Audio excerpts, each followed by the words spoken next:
3, 2, 1, go.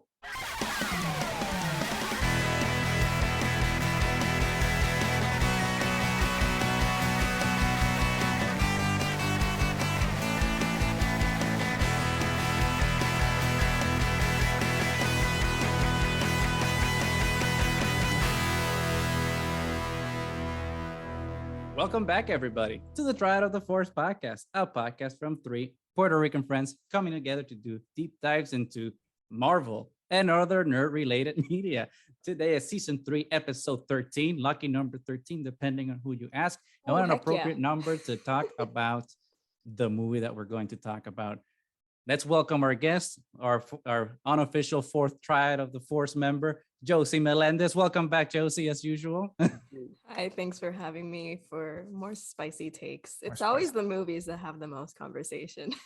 Yes. And I'm so glad. I feel like we've had a lot of like really fun episodes lately, but I've been somehow, since I saw the movie over the weekend, I've been very, very excited to record this with you because obviously you got to see it before and some screenings. So you were vocal on your reviews and you kind of gave me some nuggets there as we were chatting about it. And that made me even more excited for the movie because I'm like, oh, wait, there's controversy. This is great. That's because there's a good movie's a good movie. That's boring. Fine. Good movie. Great. Whatever. But a spicy MCU film that's so good.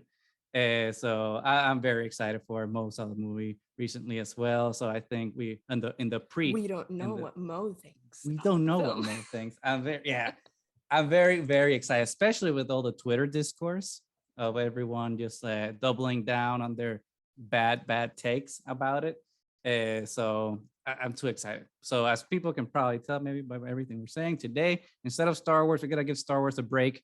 We've been talking about it a lot because of Star Wars Celebration and everything. And just a reminder to everyone, if you haven't, please leave a review, subscribe, leave all the things, hit the bell notification, do all those things that you're supposed to do in whatever media you're listening us on. So Apple Podcast review, YouTube, subscribe, all the things. And if you've been listening before, you know we'll be at Star Wars Celebration. And if you haven't, we're going to be at Star Wars Celebration on the podcast stage, Saturday, May 28th, 11 a.m. Pacific Standard Time. So make sure to check us out. Maybe you'll get a sticker or two. And these are backwards, even though we might have pins. We might have pins. Who knows? It's gonna be madness. See what I did there. But anyway, that's it for Star Wars today. MCU, Marvel, Doctor Strange, and the Multiverse of Madness.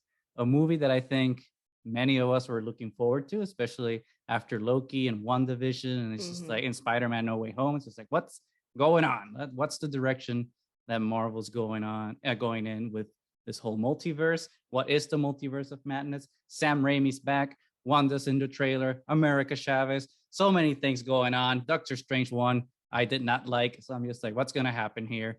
And the movie did not disappoint. There are so many things to talk about. And I don't know if it's because it's shallow as a puddle or because it's has a lot of depth. But I think that's what this conversation is going to try to answer. What's the depth that this movie actually has? Is it the masterpiece that some of the fanboys are calling it to be, or is it just vacuous fan service? But before we get going into all those little worlds, multiverses that we're going to talk about in this movie, let's have like some initial reactions of what everyone thought after seeing the movie. Josie, you're a guest. We're gonna start with you. You saw a movie in a screening. What was that experience like? How did you feel? What was the atmosphere? Tell us everything. Yeah, I was excited for the film. I was very excited for this film. So I was a little bit disappointed that I was disappointed. My reaction could have been a lot worse, but I didn't. It was gonna be my first negative reaction, I think, to a Marvel film that I've been invited to a screening. So I was like, what do I do? But I did do a little thread because I was upset with a couple of things. Yeah, I was liking the movie at first, but the more it went, the less I liked it. And I don't think it's a bad film. My gripe is with the story.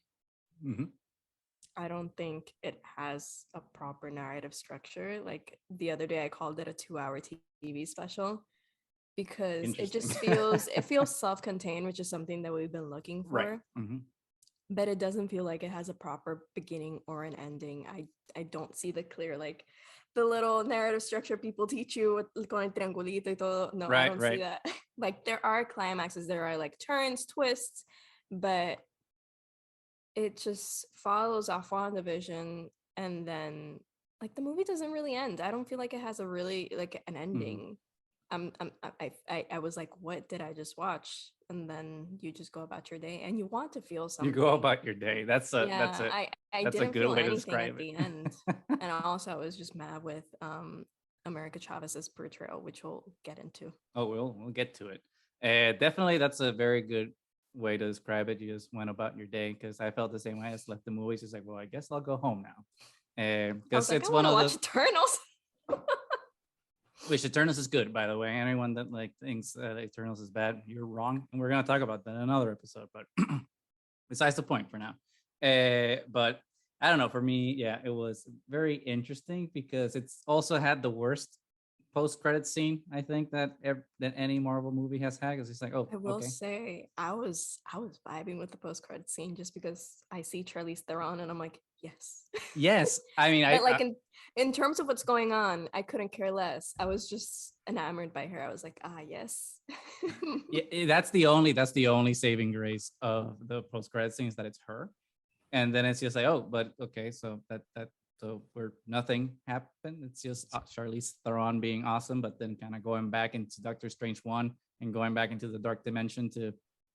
So I feel like we're back at the ending of Doctor Strange where it's just like, Dormammu, I've come to bargain. It's like, oh my god, I already saw that 10,000 times. That's the actual multiverse of madness for me.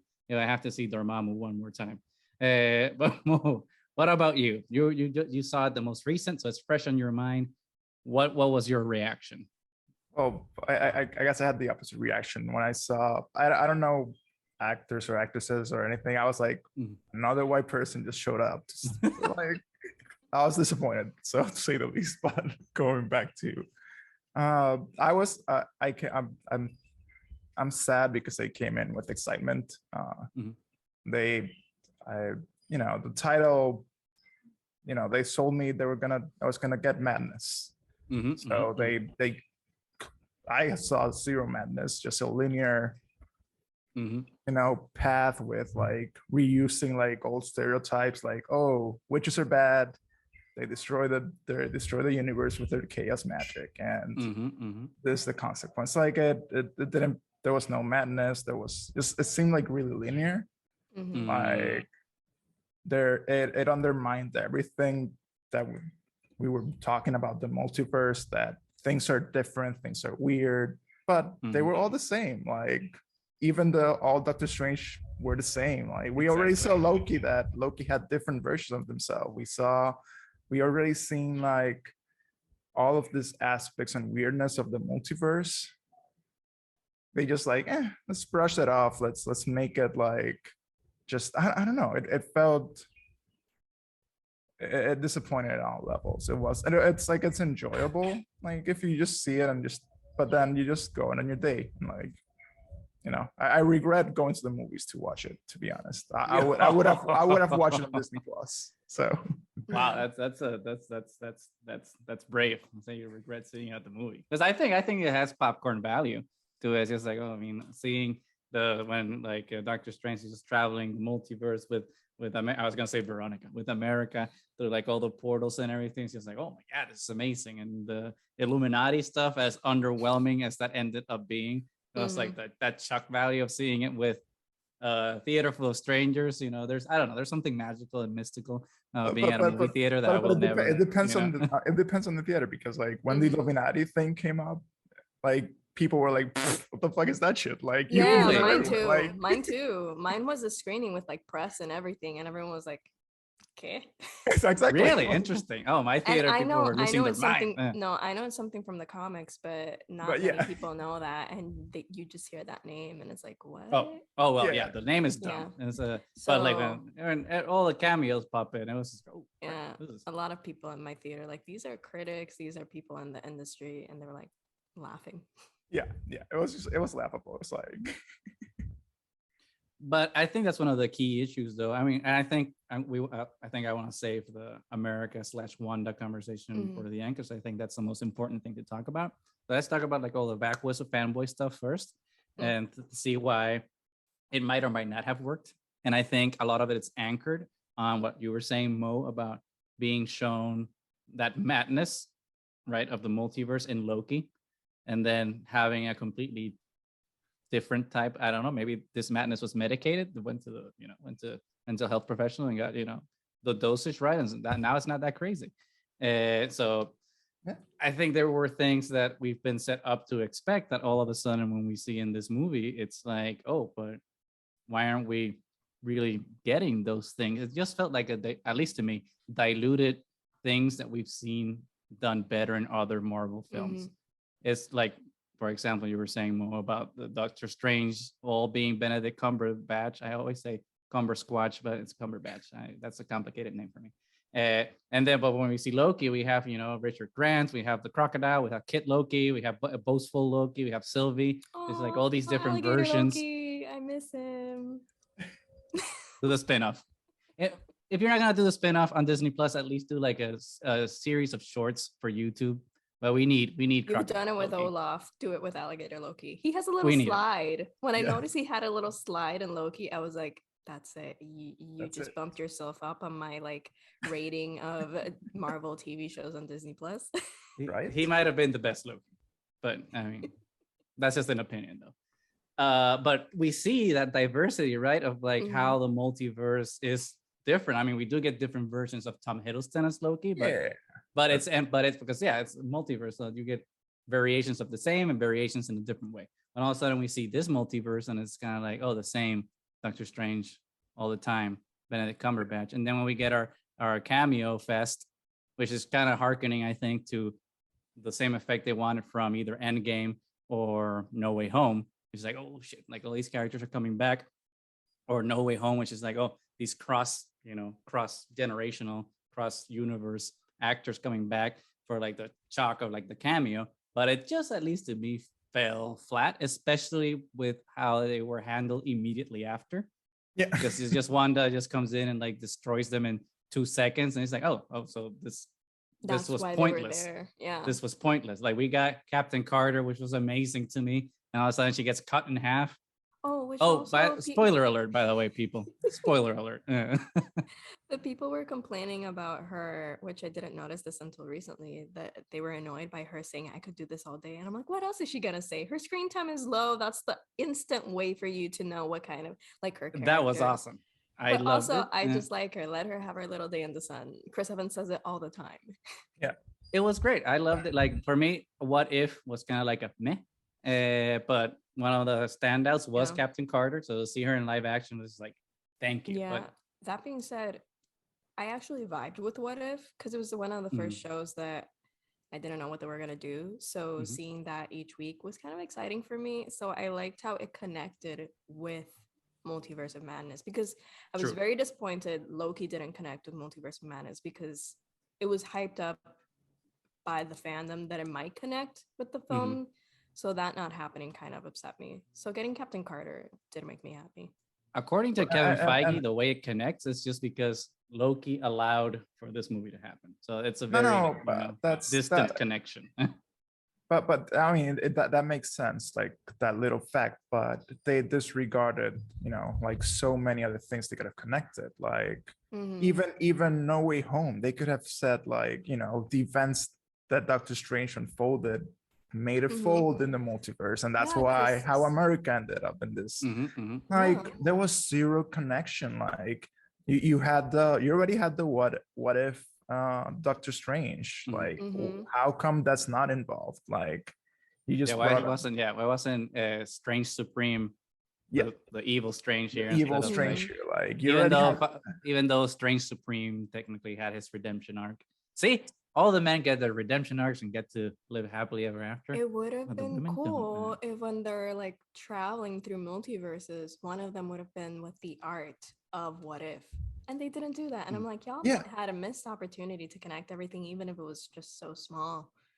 and it was easy because they did the paint world.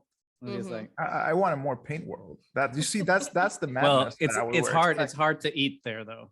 So yeah. I mean, but that's okay. You're rambling like you.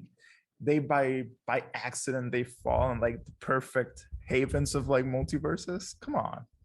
Well, she can control her powers ish, so she's trying to get to a place where she can eat pizza in whatever form possible.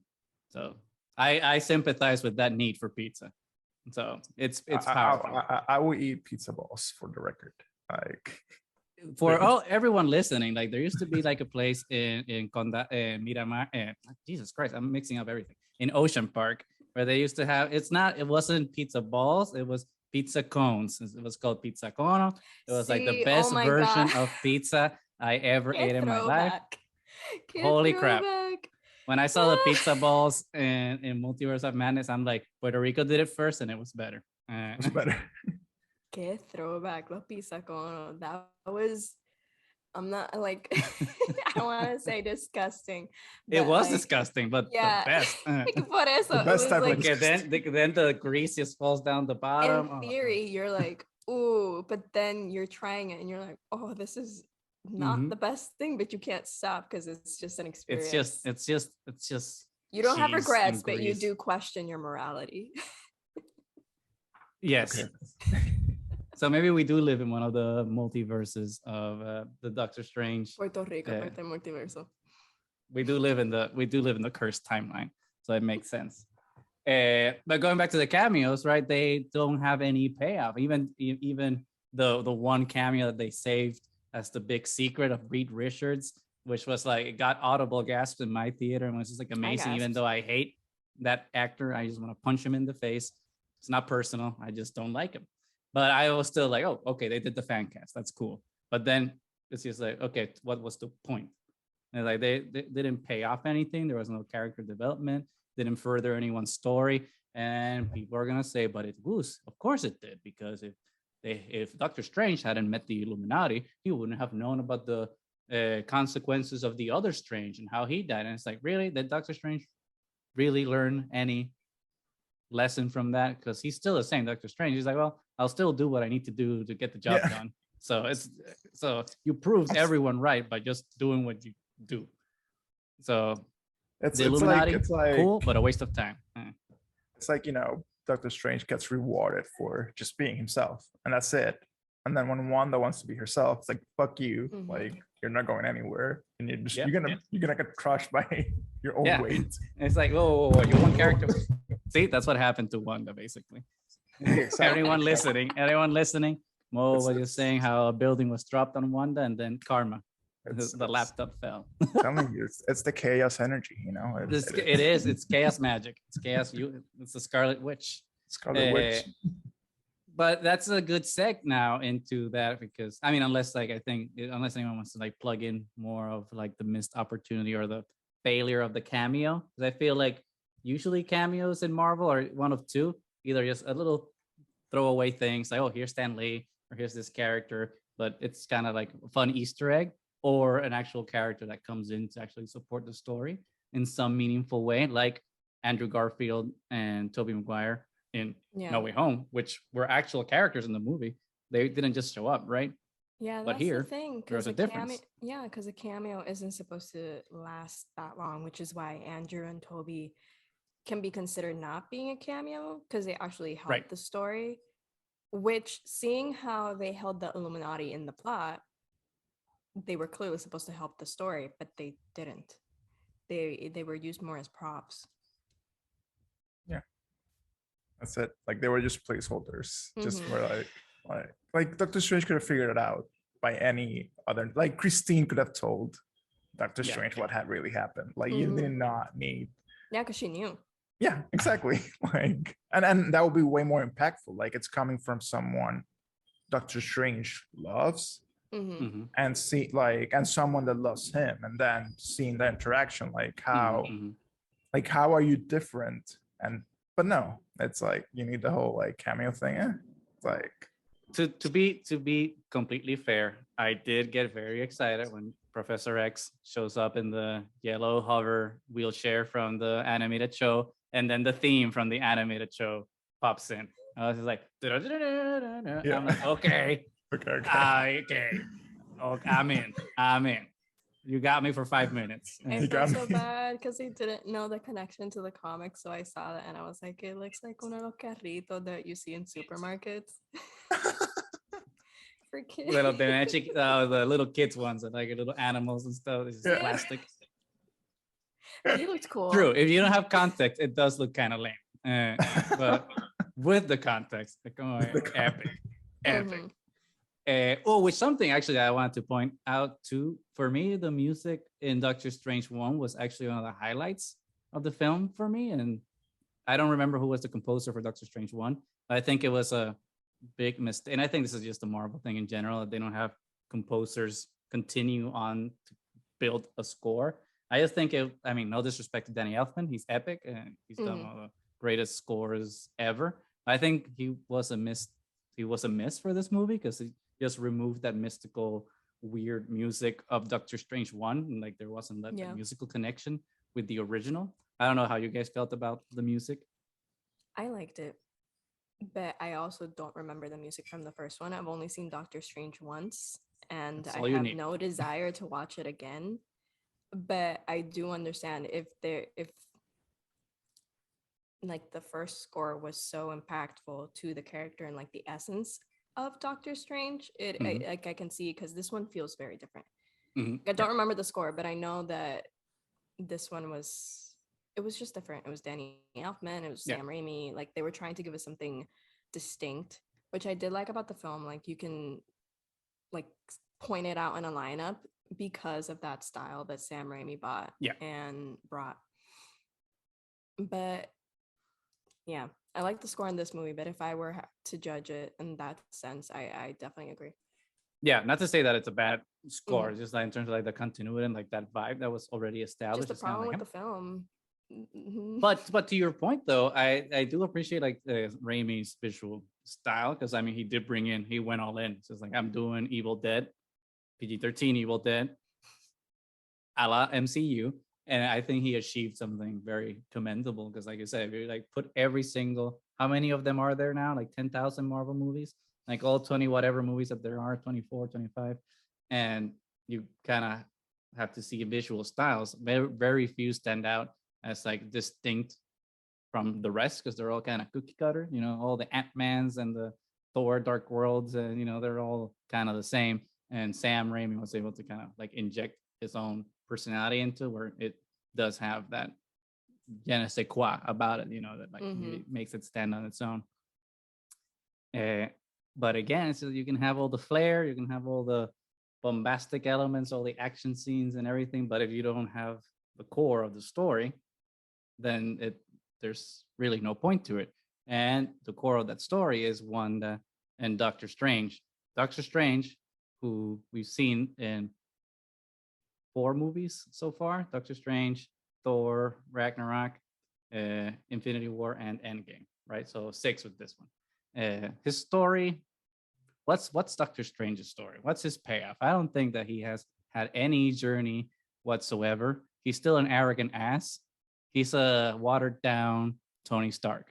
Sorry, Benedict Cumberbatch fans. He had a better storyline in the What If series. 100%. That episode was epic, just because we finally saw him like interacting with himself and realizing that he is his biggest problem, and until he solves his relationship with himself and how he handles everything, he won't like advance, and that ultimately becomes his consequence. And then like they keep adding him to the other episodes, and that was the best Doctor Strange, and I was hoping to get more of that in this one, and we didn't. Good, extremely good point, because I think that episode of that sequence of Doctor Strange and What If is actually the best, considering that I think the rest of the show is kind of okay, but for a character that I'm not particularly invested in, that Phantom of the Opera episode where, you know, he's trying to get Christine is just mind-blowing, really.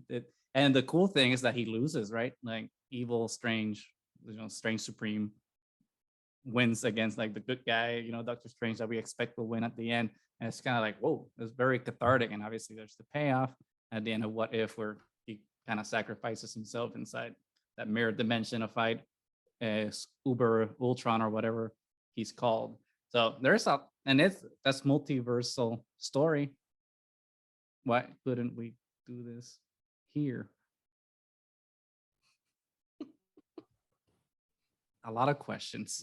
Lame writing. The biggest fault, and I'm gonna keep saying it, like, I'm not hating on this man, I'm even forgetting his name, I will not mention his name, but the writer of this film, it was the writing for me. I just don't think this was a strong script.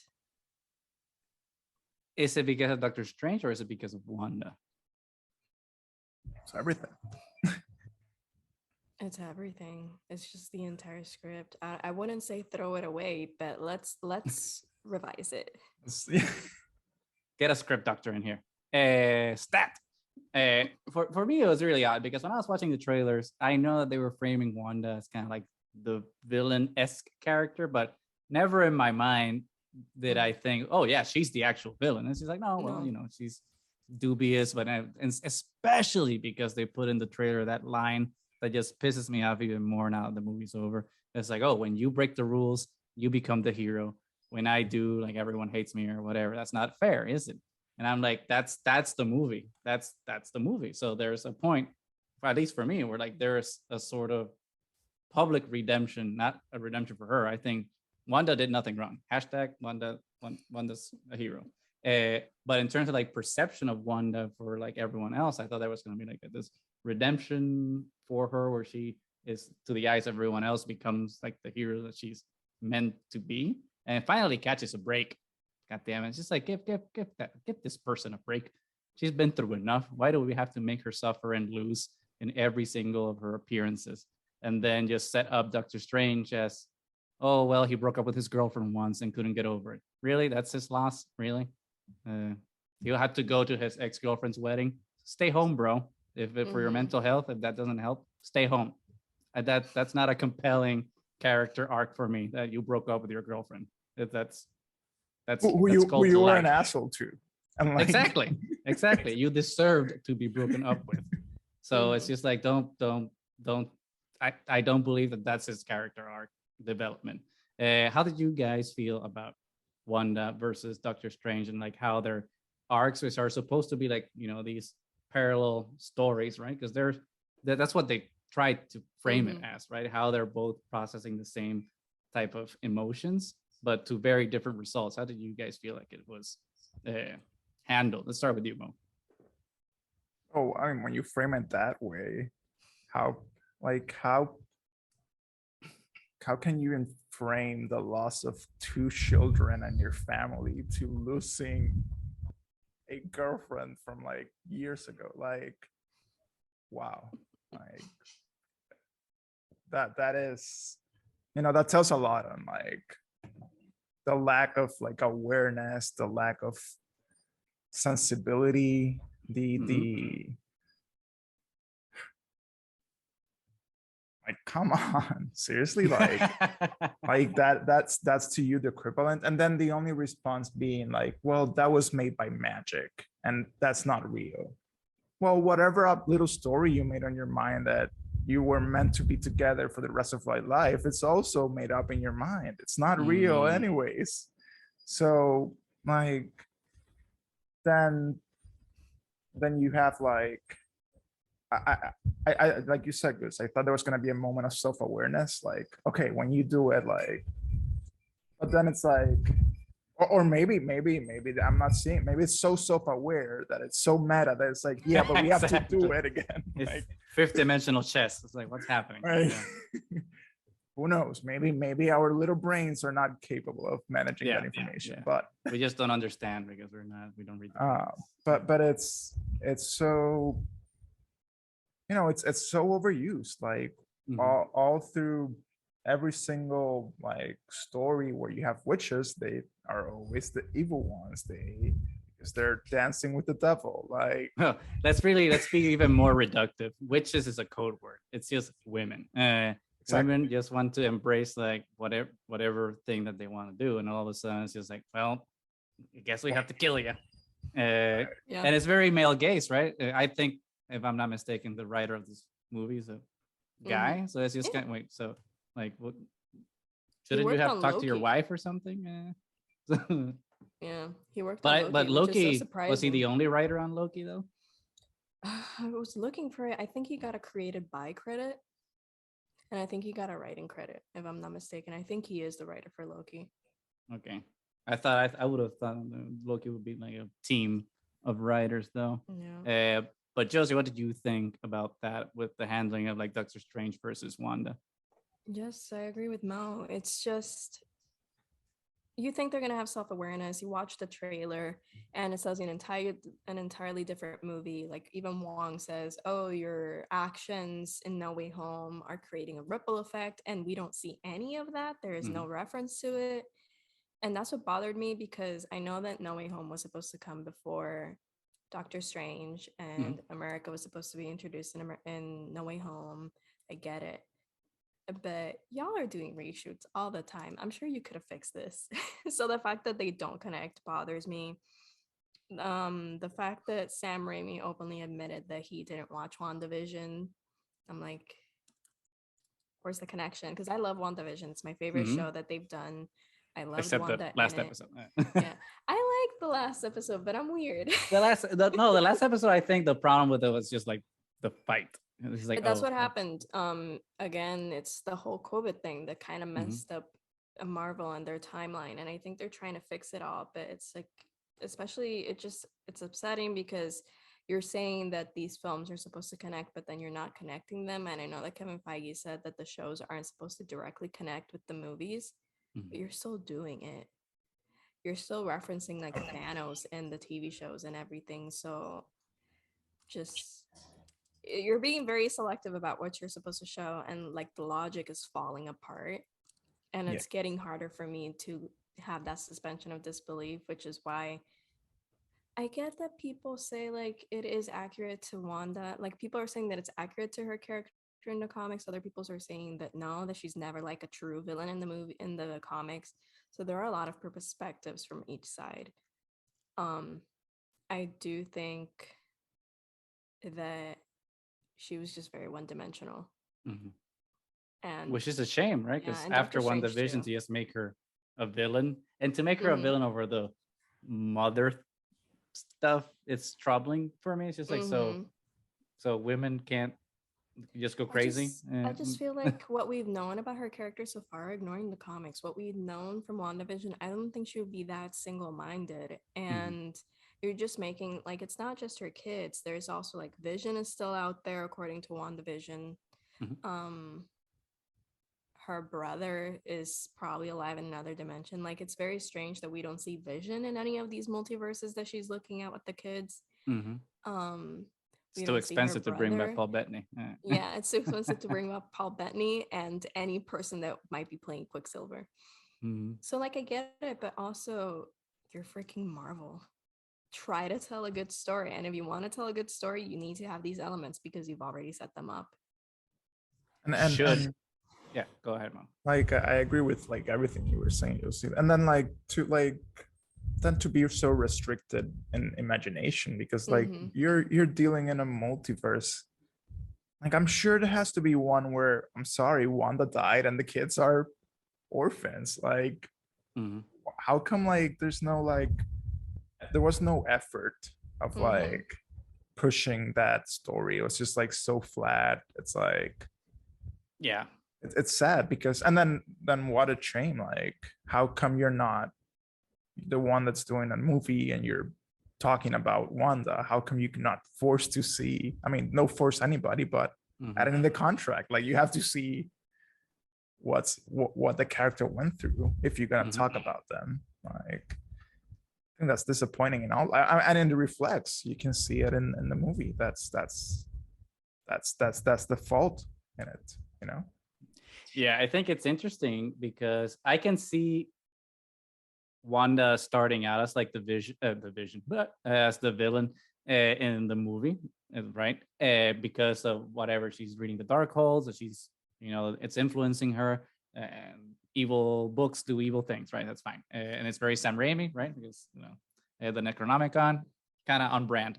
So I can see that, but I think it would have been more impactful if then all Doctor Strange also is influenced by the Darkhold, and he sees that evil can do, and like they both have to go into this journey of self-discovery and freedom, and kind of break both of their chains and see that they're not that different. And then she becomes the hero. She saves him from the Darkhold somehow, and then everything, you can just restructure everything that's there to just make her win and discover that the Darkhold's lying to her, and like she doesn't need to go to another dimension to save her kids. She can get the Book of Vishanti and then like rescue her kids from the reality she created. And like, because it's more powerful, I think, that way. You already have the solution. You brought the Book of Vishanti, ultimate good and all that stuff, and like you have your MacGuffin there, so you can have your cake and eat it. You have it there, but you chose to, instead of like have that interesting journey for them, then discover like a greater evil being that then ties a little more neatly, I think, to the whole post-credit scene. And then just to waste that to just throw a building on top of her is just like, what? Yeah, it's just not a profound film. And just also the questioning of, I don't feel like Wanda, even if she was possessed by the Darkhold, we clearly, like, you're using that as an excuse. Oh, she's possessed by the Darkhold. It is blah, blah, blah. But then you still see her conscious of her actions by the end. Yeah. Like, she doesn't, like, she's not freed from anything or anything. She's still herself. And I don't think she would kill another child. I just don't understand why she's after like killing America. Yeah.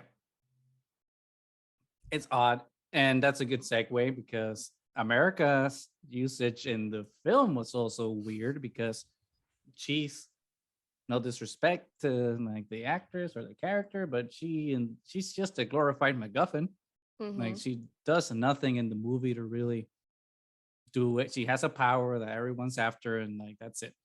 There's no journey really. She's the MacGuffin that speaks, basically. How did you guys feel about America in the movie? Because that's what I was thinking the whole way. She's a MacGuffin. She's the Book of Vishanti, basically. They're the same thing, interchangeable. Yes, something the characters want to get to. I'll let Mo go first. Porque si yo hablo, no paro. Well, to me, it just seemed like, just the regular like trope of like, you have a kid that has powers they don't know how to use. They just come out when you're scared. And then you have the kind mentor that's going to guide them through that journey. Like the kid from Deadpool. And the kid from Deadpool. But they did it better in that movie. Yeah. So there wasn't anything like wow about it. I like the visuals. I don't know anything about this character before, so kind of seeing like, oh, someone that's doesn't exist in other multiverses and has this power to travel across all of them, kind of cool. But apart from there wasn't like, I'm guessing maybe they're reserving her journey for later on. There's right now they were just a prop, like, yeah, Wanda wants you got the power, then you got the power too. And that's it. Like that's how I felt. Like nothing special, nothing out of the ordinary. Unfortunately, right? Because we don't want like a Latina super Latinx. Yeah, it was interesting, like watching the movie here in Puerto Rico, where they actually showed like she had two mothers, and you kind of felt like some silence, and like some people like kind of like cheering. So it was like you can still like see like, oh wait, they're showing like like a Latina family with like on the spectrum, the LGBTQ, like and that's that thing that's that's good. But it was eerie to see like how it still like makes people so uncomfortable to see that on the big screen. Right. Well, I mean, with everything that's happening in the world right now and politics and everything, it's very troubling. We won't get into that because that's a whole different can of worms. But I definitely agree with you there, Mo. I did definitely in my screening too. There, when the two moms show up, there you could feel like there was like some people being like, oh, what's happening here? What are them gays doing in my movie theater? Yeah, which I saw, it's just like, get over it. Who cares? Exactly. But especially because that's what it is in the comics, and all these comic book purists are like, well, yeah, you're getting the things from the comics. But there is one person out of this triad right now that is more versed in the ways of America Chavez. So we shall open the floodgates now so that we can discuss America and all of her glory. So, That's the funny Josie, what do thing. you think of America? That's the funny thing. I'm not a comic book purist, but when it comes to America, I get so defensive because it was the first Marvel character I ever connected to. It's the first character I was like, I need to have every single comic she's been in. So that's something special. And it's because she was an Afro Latina. Like her 2 volumes written by Gabi Rivera are perfect because essentially America Chavez showed up as this superpowered Latina, but Marvel never gave her anything to anchor her to that identity. And that's when Gabi Rivera came in, who is a queer Puerto Rican writer. And she gave her specificity. She gave her, like, she goes to Sotomayor University. They call her the Muhammad Ali of the Marvel like comics. So clearly she's supposed to be Afro-Latina. It's there. The Puerto Rican culture is there. Like she, like, essentially she is technically Afro-Indigenous because there are also a lot of references to Taino mythology and all of that. So it is rooted in Puerto Rican culture and Caribbean culture. So of course the casting was like nothing against social, but it's just the same way like if Miles Morales was casted as Timothy Chalamet. Like we don't want that. Like Girl, you have to be triggered me all true. of a sudden there. Yeah, you have to be true to the character to some extent because it's not even sure. Like she can be any kind of Latina. She doesn't have to be Puerto Rican. We can let go of that because essentially she is technically an alien. She just adopted Latino culture because that is the community that took her in when she ran away to our planet, to our universe, 616 if I'm not mistaken. So that's the community that took her in. But when we're talking about like whitewashing, that's when we have to draw the line because so many people relate to America Chavez because of that. It's the first time we get to see not only a Latina, but an Afro-Latina, an Afro-Indigenous Latina at that, being kick-ass. And then it also comes to the fact that I didn't like what they did with her character, and that is what ultimately ruined the movie for me because she's not supposed to be easily scared or anything. That's not her conflict. And I understand how they would try to make a narrative out of, oh, she's finding her confidence, she's still young. No, America was fully confident ever since she was a kid. Her problem was being able to trust people, which I thought they were going to get into, and then they didn't. And I was like, no. Like that's her thing, controlling her emotions because she's a very emotional person and not in a bad way. She just feels so much and she's afraid of that, which is why she's always running away and why she doesn't trust people and she doesn't like getting attached. So I would have loved to have seen more of that. Just someone that's already strong. And they took that away from her because her power ultimately comes from like she punches portals, she kicks portals, she makes them with her arms and her feet. And they took that from her. It's just like, why are you in the shape of a star, one star, and it's supposed to be and it's supposed to be that, and it's great. And I como se dice, just I hated what they did with her moms because her moms essentially they sacrificed themselves in the comics against like a black hole. Sometimes it's like the utopian parallels being attacked, but essentially they sacrifice themselves to save everyone else. And then America, the moms do. Yeah, and then America can't deal with that, so she runs away. She's essentially running away from her grief, from her pain, and it's such a profound story. And we got her yelling at a bee, and her mom's disappearing, and I'm like, "What is this?" I started laughing because I thought it was supposed it's to interesting. be funny. It's interesting because I didn't know that, but it's kind of makes sense with how how women have been framed in this movie. It's just like, no, you're at fault for your powers, and it's your fault because you're a woman. You have to atone for the powers that you have. Like Wanda has to atone, and like all the women are being punished in this film, and I just don't understand. And that's so interesting because I didn't know that about the comics. So to see that more empowering framework of how she loses her mothers versus like how it's reframed for the movie to like just make it her fault. It's very telling about like how they're writing these specific characters. Because she's essentially supposed to be what Marvel wanted to do with Captain Marvel, because I know a lot of people feel different ways about her. But like, I would guess that maybe someone at Marvel was like, no, look at the reception Captain Marvel got from being so super powered. And it's like, that's not the problem. The journey doesn't have to be how much power they have. It has to be, that's when you have to do an internal journey. And I think they're just afraid, because we had to do that with Wanda too, and we didn't get that. We had to do that with America, and we didn't get that. We had to do that with Rachel McAdams' characters too, Christine. But it's like they were too afraid to do like an internal journey, and they kept it so superficial. And it would have been nice to see like what's going on inside with these characters, because they're clearly suffering.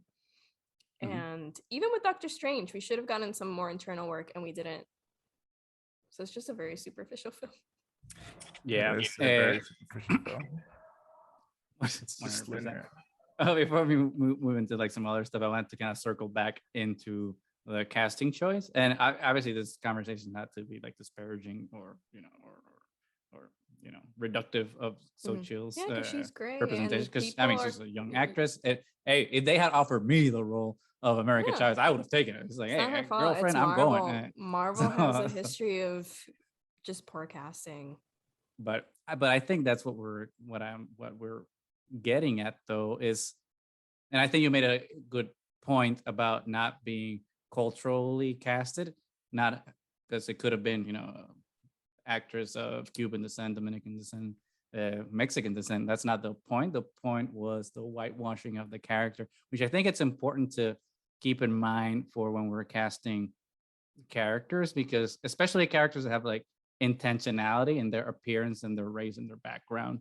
And when like a creator intentionally gives them like a character like an unrepresented group's appearance, in this case like an Afro-Latina with like curly hair, wavy hair, and all of a sudden you have like a lighter skinned Latina with like straight hair, it's kind of like you're kind of giving a message, and it's kind of a contrary message to what creators wanted to do. And for me that's very troubling, because then you're kind of signaling that this is like the way to be acceptable in your race, and it's to be conforming to what is acceptable for white people. And I think it's very interesting because I tie it back to what's the name? Being the Ricardos, that terrible Aaron Sorkin movie, when they casted Javier Bardem as a Desi Arnaz, and I was like, wait, you're gonna cast a Spaniard to play a Cuban? And not to say that actors can't inhabit the skins of other people. Sure, white people. It's only white people say that. But it's kind of like, but there's a point when you're representing someone of a certain culture and a certain background, and then you're taking that representation away from that culture to like give it to a colonizer, right? And someone that's gonna like whitewash that performance and that depth of caring that someone from the background would have. I think it's just disappointing, especially in this day and age. And when you see like what Marvel is trying to do for representation, and then all of a sudden not go through with it. I'm sure that they had the best intentions and they weren't thinking about it that way, but it's just like, well, the things we do matter, and how the people we choose matter too. So it's weird. It's odd. It's not like recasting Superman as a black person, because Superman isn't meant to represent a Caucasian idea. Means America at the time. So Superman can just transform to become something else. So it's not the same as when we again, it's like change. Miles Morales. If you change Miles Morales and the way he looks, you change everything that makes up the character. Yeah, it's like with being the Ricardos, Desi Arnaz just stood for so much. It's like this. Sure, he had his issues, but we're talking about a Cuban man who was like essentially like multicams and everything, like father and mother of television, Lucy and Desi, like that is it. And if you change that, you're changing an important essence of the figure, the character.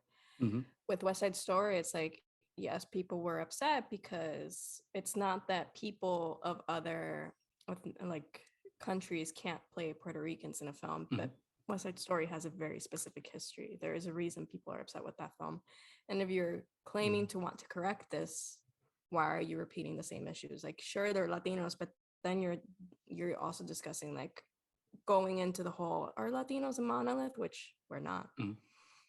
Yeah, And that was the problem with America, because she was like supposed to be like a monolith character, and then they give her the specificity, but then they're like, nah, let's ignore that. Yeah, it's odd then, because but she then has the jean jacket with the star and everything, and I'm like, well, but if you're And not they gave her gonna a sugar skull. I don't know what that Yeah, one means. Educate us. She has la calavera del Día de los Muertos, que usually like is very popular, well, very common in Mexican culture, and it's a part of their history. They gave her a sugar skull, and like she has a sugar skull on her jacket. She also has the queer flag pin, which I thought was a good one, because she's supposed to be, she is a lesbian, like América Chávez is a lesbian. So I like that they had that and the mothers, but a lot of people were saying, oh, it can be played by a Mexican actress because it's not like America is specified as Puerto Rican, which well, but like what you were saying, the thing. People are like, it's not specific, and yet she says way and she has a sugar skull, which are two things that like immediately it's you coding, hear that and you see that. Yeah, and it's Mexican culture. So we're all Mexicans. We're all Mexicans in Texas. We're all Cubans in Florida. Anyway, we're all Puerto Ricans in New York. Anyway,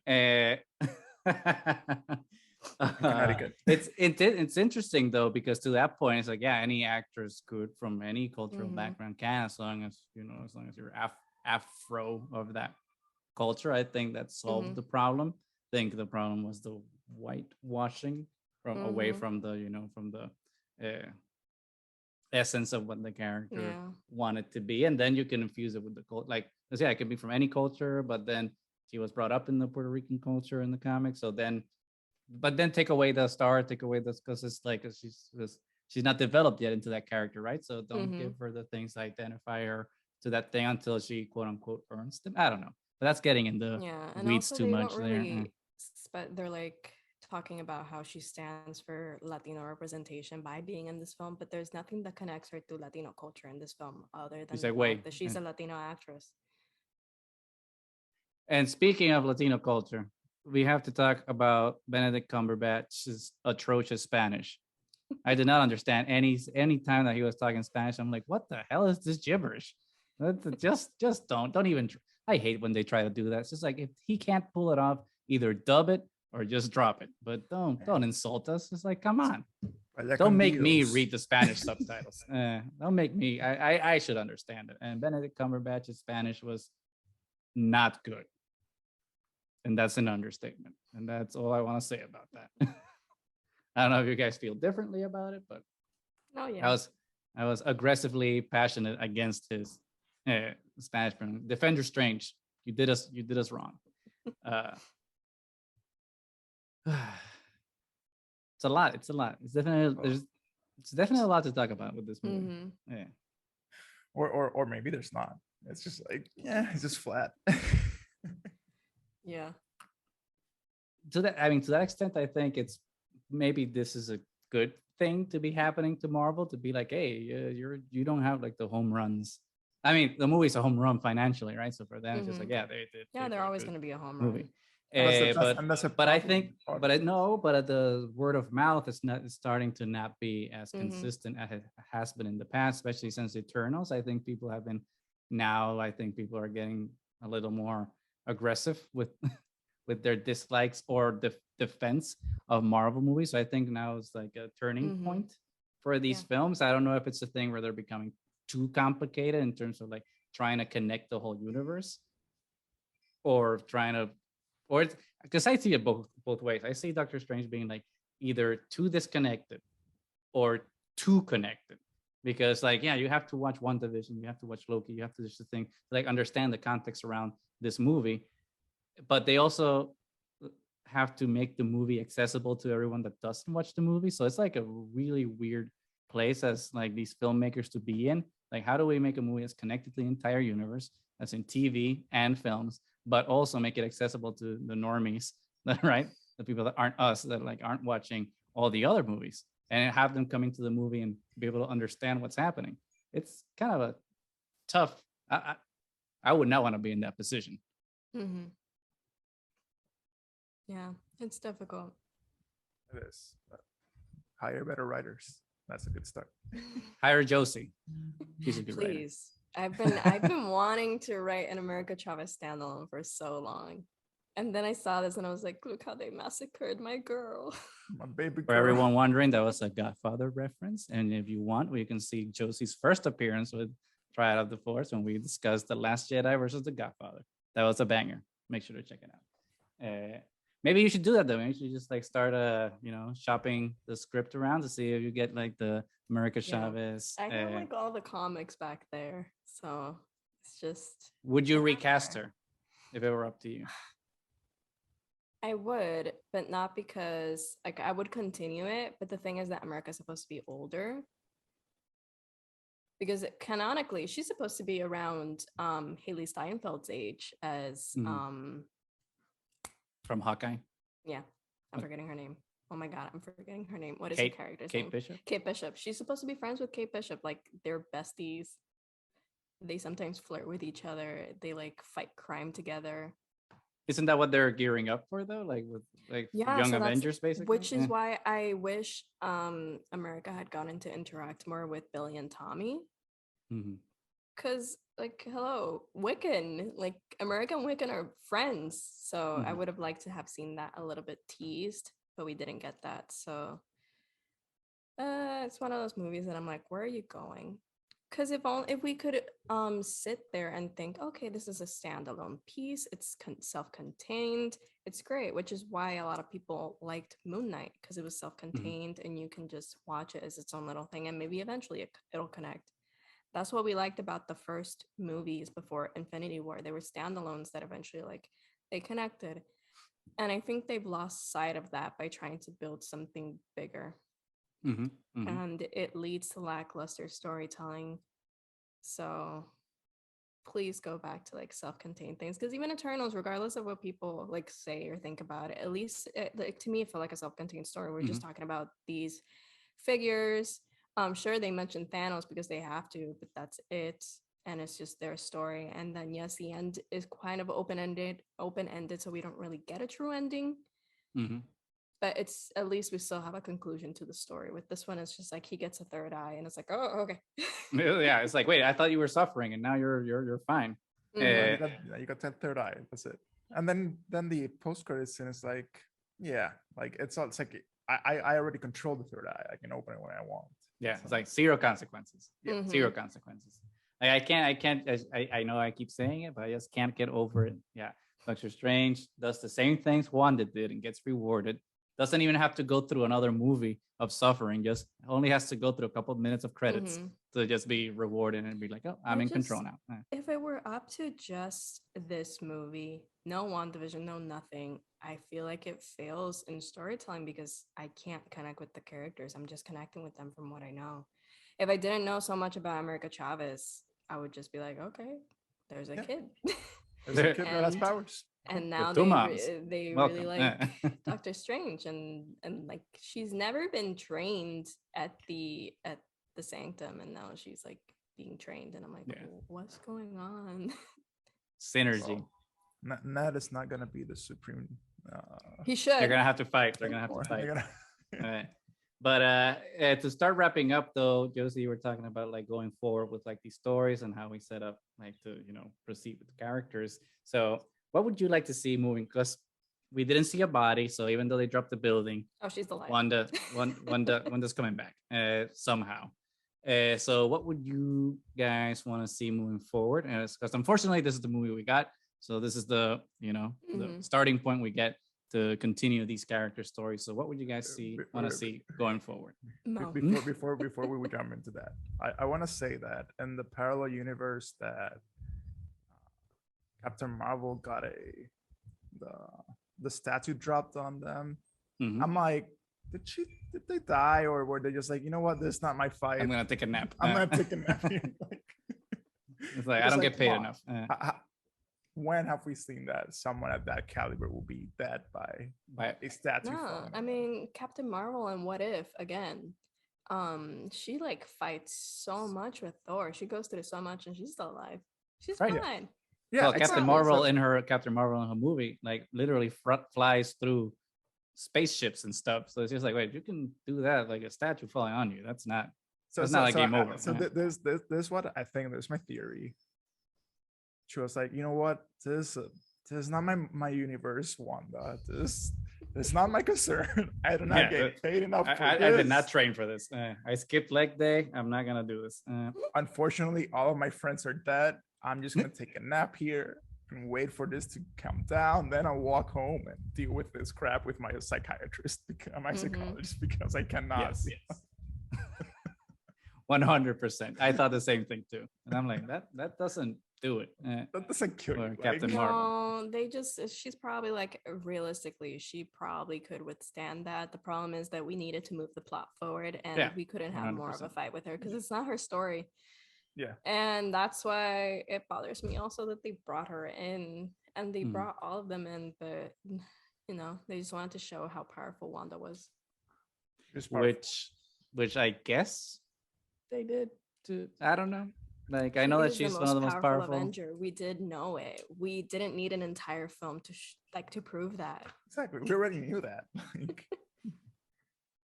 I'm still salty about Captain Carter being cut in twain, because she was one of my favorite characters in What If, and I was very excited. I think I was more excited to see her than Reed Richards. So the fact that though I got excited, but not because I wanted it, mostly because I was like, the nerds got what they wanted. See, and I think that's a problem, to give nerds what they want. Yeah, I don't think he's coming back though. People are speculating now that his show is. Yeah, people are like, oh, his show is ending. He's clearly going to be Reed Richards permanently, and I'm like, I think this was like a fan thing. She's like, we're gonna evaporate. Just like Professor X. I don't think Patrick Stewart's gonna keep doing it. This was like like their last hurrah, kind of like give the fans what they want, and let's move on. Which I mean, I wouldn't mind if Krasinski kept the role, but I think it's better just like, this is a one-time thing, and just I think it's just a one-time do your own casting. If I'm wrong, I'm wrong, but I definitely feel like it's a one-time thing. Here's to hoping, because I hate his stupid face. God damn it. And not. I know I did not like most of it, but the music battle was creative, and I have to, with the back going back and forth, and like it was creative, but for like yeah, exactly. Maybe for like for Disney Plus, awesome. Exactly this. Pero for like the final Doctor Strange versus Doctor Strange fight, I was just like, that was a choice. Way worse. And What If again? What if? But I don't know what. I know she's gonna come back, and I do want to see her come back. I just don't know what they're gonna do with her, because there's only so many times you can. They're gonna kill her again. Yeah. Either give up your powers or die. Oh my God! I hope they don't do that, but I would not be surprised at all if she has to like give up her powers to be able to be with her children, because that punishment. Don't do that. Yeah. Oh my God. Well, on that down of a note, Mo, so that's your theory about where everyone's story is gonna go into it's gonna be Doctor Strange. You get all your powers. You get the cheat code on your gaming console. You get access to everything. You're cool. Wanda, you need to give up your powers. Sit down. Sit in the corner. Make Doctor Strange a sandwich. You have no freedom. Go back to the kitchen. That's gonna be it. That's honestly how it feels. Yeah. Josie, what do you think? Again, I don't know. I hope we see more of América Chávez, I guess. Yeah, I have no theories. Usually I do, but with this one, I'm like head empty. Like, I think head empty is a good way to kind of wrap up, because I feel that everyone felt that way after finishing that movie. She's like, it was a movie. It was entertaining. It was a movie. It does. It was a movie. It does have good popcorn value, the way you mentioned, Gustavo. Like, it's fun. I did have fun, but ultimately I was disappointed, and I wish it had left me with more to hold on to. Because, for example, I know everyone has their gripes with Guardians of the Galaxy because of the director and the protagonist, but it's a movie that makes you feel a lot of things. It does found family well. It has a good story. It has a good conclusion and good climax. I thought it was well done, and I missed that because that's what made me fall in love with Marvel. And just the same way you felt, or at least I felt watching the Thor: Love and Thunder trailer, like the kind of heart that Taika and people like him can bring, the kind of heart that also Chloe Zhao brought to Eternals, regardless of how people feel about it. I do think she brought so much humanity to these characters. And with this one, you just like, it's possible to connect with a Marvel film. It's possible for it to go to more profound and give you things to think about, because I mean, the whole thing with Thanos sparked so much conversation. Like, was he right? I don't know. Let's discuss. There are things that we can discuss, and with this one, I'm like, the only thing that's left in my head is, why do you guys hate women? There's no discussion about the movie. It's about everything like outside of it. Unless you're like a super fanboy, she's like, oh my god, do you see Reed Richards? I feel like it's like, I think the whole film for a lot of people is just like that Illuminati scene. That's what the movie was about, which is interesting because it's not about Doctor Strange or Wanda. So it's kind of like, so your two main protagonists are not the important part of your movie. It was like the payoff of all these cameos for 5 minutes. But I think that's it for today. I think this has been like a pretty amazing conversation. I think we can keep going for hours and hours on this because there's so much to unpack, and it's really difficult to keep it streamlined to like all these topics. So I think we did a formidable job. Thank you, everybody. Before we head out though, Josie, where can people find you? I know you've been here a couple of times, but for people that are listening and haven't heard your previous episodes, where can they find you? What are your links? Absolutely. You can find me at the Josie Marie on Twitter and Letterboxd. You can find Film Posers at Film Posers on Twitter, Instagram, YouTube, Facebook, etc.